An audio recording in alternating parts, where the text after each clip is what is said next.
Saudara, 3 pekan sudah sidang pembunuhan berencana serta perintangan penyidikan Yosua digelar dan memunculkan sejumlah fakta persidangan. 2 asisten rumah tangga Ferdi Sambo pun terancam jadi tersangka setelah memberikan kesaksian berbelit. Sementara itu, relasi kekuasaan Ferdi Sambo di sidang kasus pembunuhan berencana Brigadir Yosua dinilai masih terasa kuat. Saudara Majelis Hakim, karena kami melihat dan melihat saksi ini sudah berbelit-belit dan berbohong, supaya kiranya Majelis Hakim mengeluarkan penetapan untuk menjadikan saksi ini jadi tersangka kalau diinikan. Dicatat oleh Panitra mohon izin. Jaksa penuntut umum dan hakim tak bisa menahan geram. Dalam persidangan perintangan penyidikan pembunuhan Yosua Kamis kemarin, asisten rumah tangga Ferdi Sambo bernama Dirianto alias Kodir yang jadi penyebabnya. Seperti saat hakim mencecar Kodir soal CCTV krusial di rumah dinas Sambo yang disebutnya rusak saat dicek pada 15 Juni 2022. Waktu ngasih BAP juga dari sumpah. Tadi saya lihat atas pertanyaan jaksa, lancar banget saudara ngejawab. Kayak menghafal. Siap, saya ngabak. Ya? Jangan bohong lah, jangan ketawa-ketawa. Saya ngabak, Pak. Terlalu lancar, cepat ngomong gitu loh. Soalnya Anda udah tahu menghafal itu gitu maksudnya. Ya? Siap. Pikirkan dulu, jangan nanti salah kejebak loh. Oh, pas tanggal 15 itu kamu tahu kalau itu rusak. Padahal sudah dari tahun 2010. Pas saya bersih-bersih rumah, Pak. Hah? Pas saya bersih-bersih rumah, sekalian saya cek, Pak. Pas bersih-bersih ruang. Tadi pertanyaan itu jawabannya tidak begitu. Karena kamu melapor kepada Joshua. Iya, Pak. Nah, iya yang mana? Pas bersih-bersih atau pas melapor? Pas. Ada lagi tadi kamu bilang ada chattingnya. Siap. Iya. Ada 3 jawabanmu itu. Yang mana yang benar dari 3 tadi? Jadi pas saya bersih-bersih, sekalian saya cek CCTV. Setelah itu saya melaporkan ke almarhum, Pak.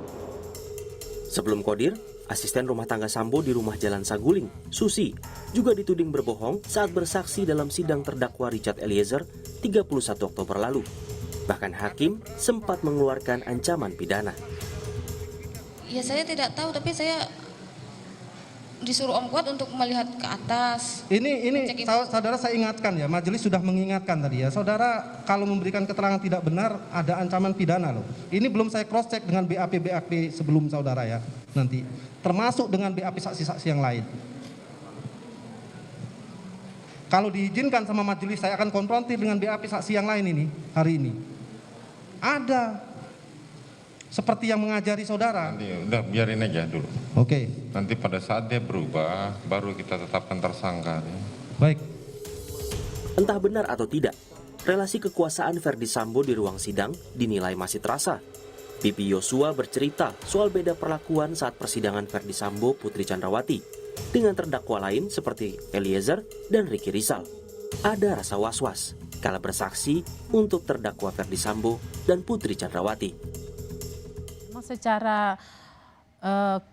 rasa was-was itu ada ya, bagaimana mereka masih mempunyai relasi kekuasaan yang kami lihat. Sedangkan kita masuk ke persidangan aja ada perbedaan antara kita kesaksian dengan si Richard, kesaksian dengan si PC dan si Sambo, ada perbedaan waktu kita masuk ke ruang persidangan. Apa bedanya? Perbedaannya waktu kita masuk di kesaksian si Eliezer ya, tas kita nggak diperiksa gitu ya. Apa yang kita bawa nggak dimasukkan ke apa namanya itu ya, yang ada untuk pendeteksi metal detektor. Iya. Tapi setelah waktu masuk di persidangan si PC dan si Putri, si Sambo itu diperiksa semua dan HP kita tidak boleh kita bawa ke ruangan persidangan. Sebelumnya boleh kita bawa dan setelah si Kuat Maruf dengan si RR itu bisa kita bawa atas kita ke dalam ruang persidangan. Di situ kan masih nampak relasi kekuasaan itu.